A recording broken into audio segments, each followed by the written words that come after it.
Hi friends, welcome to Annam's recipes.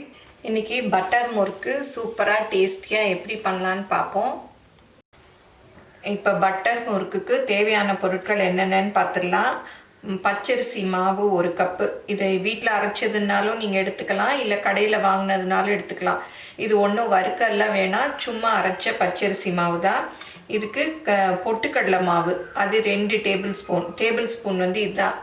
அந்த measuring ஸ்பூனில் பெரிய இது இருக்கு இல்லையா, அதான் டேபிள் ஸ்பூன். அதில் 2 பொட்டுக்கடலை மாவு, அதே 2 டேபிள் ஸ்பூன் கடலை மாவு, அப்புறம் 1 டீஸ்பூன் பட்டர், அப்புறம் 1/4 டீஸ்பூன் பெருங்காயப்பொடி, 1/2 டீஸ்பூன் சீரகம், அப்புறம் வந்து 1/2 டீஸ்பூன் உப்பு.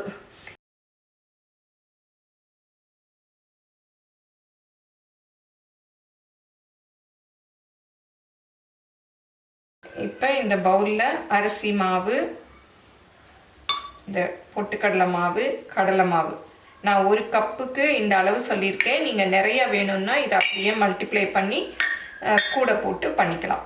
இப்போ பெருங்காயப்பொடி, உப்பு, சீரகத்தை கொஞ்சம் அப்படியே கையில் க்ரஷ் பண்ணிவிட்டு கொஞ்சம் அப்படியே சின்ன சின்னதாக போட்டுக்கிட்டிங்கன்னா நல்லாயிருக்கும்.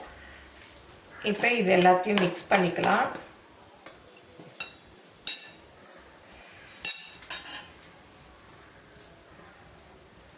ஏன்னா சில சமயம் உப்பு அப்படியே ஒவ்வொரு இடத்துல இருந்துடும்.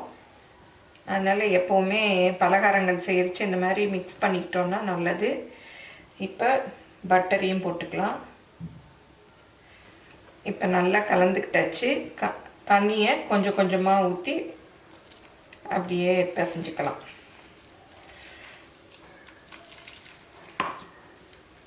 நம்ம இந்த பட்டர் முறுக்கு கடையிலெல்லாம் வாங்கி சாப்பிடுவோம், சூப்பராக இருக்கும். இதை ஈஸியாக நம்ம வீட்லேயே செய்யலாம். இப்போ மாவை நல்லா பிசைஞ்சாச்சு. இந்த மாதிரி பிசைஞ்சிக்கணும். இதுக்கு வந்து நல்லா 1 டம்ளர் தண்ணி வச்சுருந்தேன். 1 கப் மாவுக்கு கரெக்டாக 1 டம்ளர் தண்ணி சரியாக இருந்தது. இந்த அரிசியோட வாகு பொறுத்து கொஞ்சம் கூட குறைய ஆகும். இந்த மாதிரி சாஃப்டாக பிசைஞ்சிக்கணும். ரொம்ப டைட்டாக பிசைஞ்சிக்கிட்டிங்கன்னா முறுக்கு கடுக்குன்னு இருக்கும். நான் இன்றைக்கி இந்த அச்சில் தான் பட்டர் முறுக்கு செய்ய போகிறேன். இதில் வந்து அந்த ஸ்டார் மாதிரி இருக்குது பாருங்கள், இதை வந்து போட்டுக்கிறேன். இதை வந்து செங்காலிபுரம் நாளின்னு சொல்கிறாங்க. நான் வந்து ஒரு வீடியோவில் பார்த்தேன். அப்புறம் எப்படி வாங்குறதுன்னு யோசிச்சுட்டு இருந்தேன். அப்புறம் என் ஃப்ரெண்டு வந்து சுதான்னு இருக்காங்க. அவங்க ஊர் வந்து கும்பகோணம் தான். அப்புறம் அவங்க வந்து கும்பகோணம் போகிறச்ச எனக்கு வாங்கிட்டு வந்து கொடுத்தாங்க. அவங்க ஊரில் இது வந்து 600 ரூபான்னு சொல்லிட்டு வாங்கிட்டு வந்து எனக்கு கொடுத்தாங்க. அவங்க மாமியார் வாங்கி எனக்கு அனுப்பி விட்டாங்க. இதுக்குள்ளே இந்த மாவை வச்சுக்கணும்.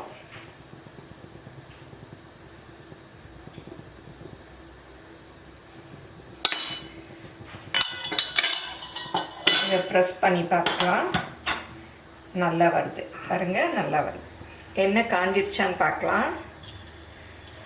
நல்லா மேலே வருது.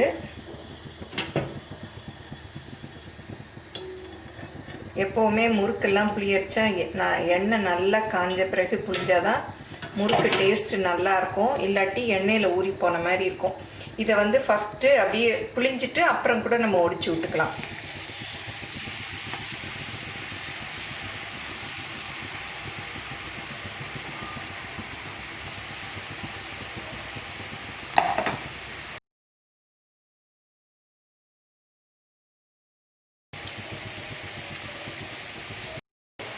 ஒரு பக்கம் நல்லா வெந்ததும் இன்னொரு பக்கம் திருப்பி விடணும். இப்போ பாருங்கள், முறுக்கு சலசலப்பெல்லாம் அடங்கிருச்சு. இந்த மாதிரி இருக்கிறச்ச எடுத்துக்கணும். நல்லா அப்படி பொன்னிறமாக வரணும். இது அப்படியே எண்ணெய் வடிகிற கூடையில் வச்சிடலாம். இப்போ பட்டர் முறுக்கு ரெடி ஆயிடுச்சு. இப்போ இன்னொன்று புளியிறேன் பாருங்கள். இப்போ புளியலாம் பாருங்கள்.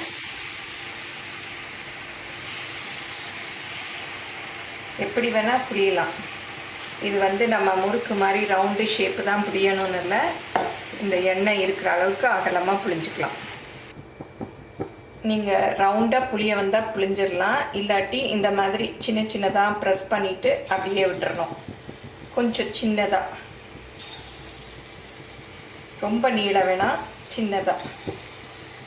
ரொம்ப நீளமாக விட்டிங்கன்னா சுருண்டுரும்.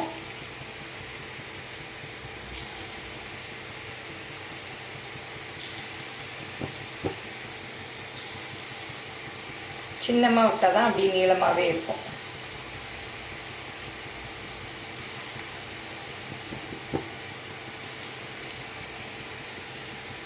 கொஞ்சம் அப்படியே தள்ளி விட்டுக்கணும்.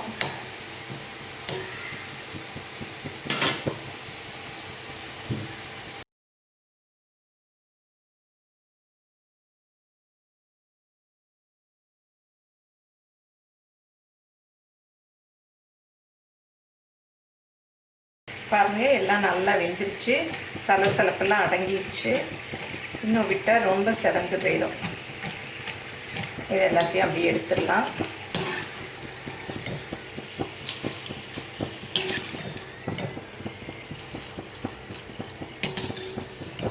உங்களுக்கு எப்படி வசதியோ அப்படி பிழிஞ்சுக்கலாம். இப்போ முறுக்கா பிழிஞ்சு ஒடிச்சு விட்டோம் இல்லையா, அது இதில் இந்த டப்பாவில் போட்டு வச்சுருக்கேன். பாருங்கள், இந்த மாதிரி சவுண்ட் கேட்கணும், அந்த அளவு கிறிஸ்பாக இருக்கணும். இது வந்து சின்ன சின்னதாக நான் கட் பண்ணி புழிஞ்சேன் இல்லையா, அது இது. இந்த மாதிரி சலசலன்னு சத்தம் இருந்தால் தான் நல்லா கிறிஸ்பாக இருக்கும். இதுக்கும் என்ன வித்தியாசம்னா, இது வந்து பாருங்கள் எட்ஜஸ் ரெண்டுலேயுமே அப்படியே நல்லா வெந்து இருக்கும். இது ஒடிச்சிருக்கிறதுனால அந்த ஒடிச்ச இடம் தெரியும், அவ்வளோதான். நீங்கள் எப்படி சௌகரியமோ அப்படி வந்து பிழிஞ்சுக்கலாம்.